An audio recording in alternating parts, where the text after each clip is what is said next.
International monetary fund यानी IMF के सामने कर्जा मांगने पहुंचे पाकिस्तान पर 9 मई को बड़ा फैसला आ गया। कर्जा मिलेगा या नहीं, भारत ने आईएमएफ के सामने क्या विरोध दर्ज कराए हैं पाकिस्तान को कर्ज देने को लेकर, उनका क्या हुआ और कर्ज में लदे पाकिस्तान को जंग छेड़ने की हिम्मत आ कहां से रही है, इन सब पर बात करेंगे आज। हेलो, मेरा नाम है उपासना और आप देख रहे हैं लल्लन टॉप का डेली फाइनेंशियल बुलेटिन खर्चा पानी का ये बोनस एपिसोड। सोनाटा।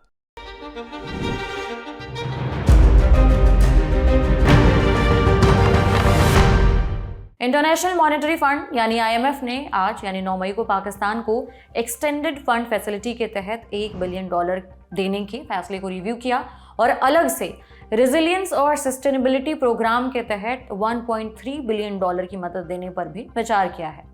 रुपए में यानी टोटल अगर ये जोड़े तो $2.3 बिलियन देने की बात चल रही है। आईएमएफ की इस मीटिंग में एग्जीक्यूटिव बोर्ड फैसला लेने वाले थे कि पाकिस्तान को ये पैकेज जारी करना है या नहीं। इस बेल आउट पैकेज को लेकर मतदान होना था।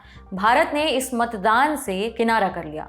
इसके पीछे भारत ने कुछ दलीलें दी, उन्हें आपको बताते हैं। भारत ने कहा, पाकिस्तान को पिछले 28 साल से आईएमएफ से पैकेज मिल रहे हैं। पिछले 5 साल में 4 पैकेज मिले हैं।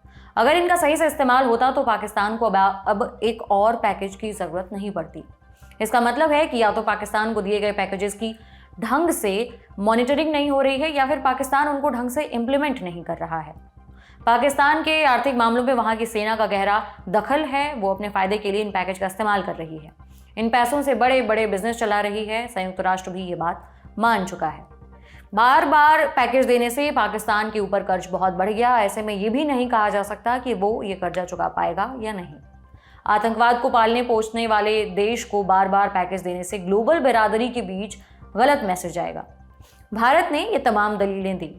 अब ये जानकारी नहीं आई है कि पाकिस्तान के लिए पैकेज अप्रूव हुआ है या नहीं। आईएमएफ की साइट पर यह वीडियो किए जाने तक अभी इस बारे में कोई खबर नहीं छपी थी। लेकिन हम एक्सपर्ट की मदद से आपको समझाने की कोशिश करते हैं कि आईएमएफ के अन्य देशों को लोन देने का प्रोसेस क्या है और पाकिस्तान को किस आधार पर अभी तक लोन मिलते रहे हैं। आईएमएफ ने ये जो लोन की आज बात हो रही है, ये पुराने लोन की बात हो रही है। अब 2024 पे पहले पहुंचते हैं कि ये ओरिजिन कहां से किया। 2024 सितंबर में पाकिस्तान की जो फाइनेंशियल हालत थी वो खराब थी और उसने $7 बिलियन का लोन मांगा था under extended fund facility. Extended fund facility एक तरीका है जिसके थ्रू आईएमएफ लोन देता है उन देशों को जिनका बीओपी जो होता है, बैलेंस ऑफ पेमेंट जो होता है, वो बिगड़ा हुआ होता है। तो पहली बात, ये शॉर्ट टर्म लोन नहीं होता, ये लॉन्ग टर्म लोन होता है। और पाकिस्तान को सितंबर 2024 में ये $7 बिलियन का लोन अप्रूव हुआ था। अब ये पहली बात ये आती है कि ये लोन पहली बार नहीं लिया। पाकिस्तान एक हैबिचुअल बोरोवर है। 25वीं बार ये क्या कहते हैं, ये लोन लिया गया है आईएमएफ के थ्रू पाकिस्तान ने, और इस फैसिलिटी के अंदर ही, एक्सटेंडेड फंड फैसिलिटी के अंदर ही ये 6ठी बार लोन लिया गया है। अब ये जब लोन लिया गया है तो उसकी वजह से उसके काफी सारे इंप्लीकेशन होंगे। और ये प्रोसेस कैसा होता है, ये एक बारी में पैसा नहीं दिया जाता, ये मल्टीपल ट्रांचेस में पैसा दिया जाता है। तो ये जो $7 बिलियन है, ये 6 बारी में दिया जाएगा, टुकड़ों टुकड़े करके दिया जाएगा। हर 6 महीने में एक रिव्यू होता है जिसके बेसिस पे ये पैसा दिया जाएगा। सितंबर 2024 के अंदर उनको $1.1 बिलियन मिला था और जो आज डिस्कशन हो रहा है वो $1 बिलियन की और बात हो रही है। बट इसके ऊपर जो पूरा प्रोसेस है, वो प्रोसेस जो होता है वो होता है कि सबसे पहले आपकी कंट्री के अंदर क्या कहते हैं, आपका एक स्टाफ लेवल अग्रीमेंट होता है। तो पहले आप स्टाफ लेवल एग्रीमेंट करते हैं जहां पर आईएमएफ की टीम विजिट करती है, देखती है आपकी कैसे आपकी इकोनॉमी चल रही है। उसके बाद फिर ये वोटिंग के लिए और ये एग्जीक्यूटिव डायरेक्टर और डायरेक्टर लेवल के ऊपर जाता है आईएमएफ से, जहां से अप्रूवल मिलता है और उसके बाद ये उनके गवर्नर को और उनके जो सेंट्रल बैंक है उनको पैसा मिलता है। तो ये 3 स्टेप प्रोसेस है। आज जो हुआ है वो सेकेंड ट्रांच के ऊपर बात हो रही है $1 बिलियन की। एक और प्रोग्राम है जिसको बोलते हैं रेजिलियंस फंड।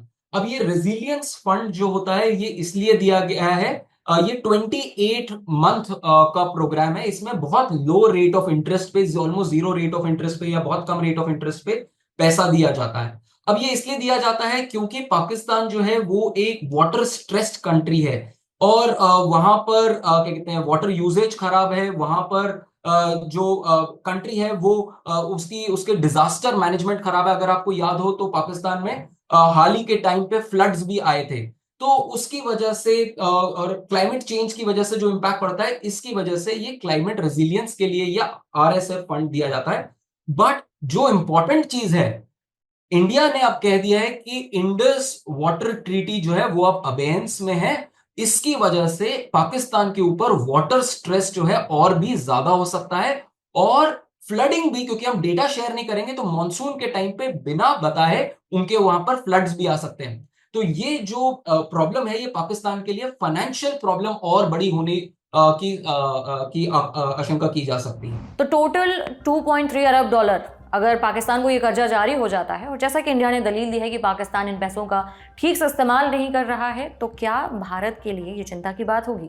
ये भी समझते हैं एक्सपर्ट से। तो अगर हम बात करें कि ये पैसा जो है वो कैसे इम्पैक्ट करेगा, तो जब आईएमएफ ने ये फंड दिया था तो आईएमएफ ने बहुत सारी कंडीशंस लगाई थी कि आपकी मैक्रो इकोनॉमिक कंडीशन जो है वो होनी चाहिए, अच्छी होनी चाहिए। और पाकिस्तान हाल ही में 2 सालों से थोड़ा सा बेटर करना शुरू किया है। और बड़ी इंटरेस्टिंग बात यह है कि आईएमएफ के कहने के बाद पाकिस्तान के अंदर चारों जो मेजर प्रोविंसेस है उनके अंदर एग्रीकल्चर टैक्स भी लगाया गया है। तो पाकिस्तान के अंदर क्या किया जा रहा है कि जो छोटे जो जो बेसिकली छोटी सी जनता है, जो ऑलरेडी टैक्स बर्डन के अंदर थे, उनको और टैक्स लगाया जा रहा है और उनसे रेवेन्यू लिया जा रहा है। वहां पर बोला जा रहा है कि आप एनर्जी के लिए भी और पैसे दीजिए, आप अपनी इलेक्ट्रिसिटी के लिए भी और पैसे दीजिए।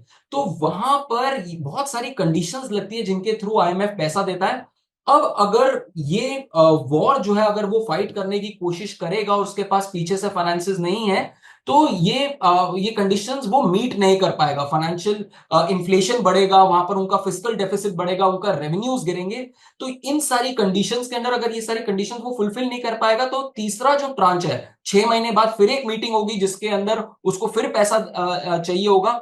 वो पैसा फिर रोक दिया जाएगा अगर उसकी फाइनेंशियल कंडीशंस इंप्रूव नहीं, और कभी भी वॉर के केस में फाइनेंशियल कंडीशंस इंप्रूव नहीं हो सकती।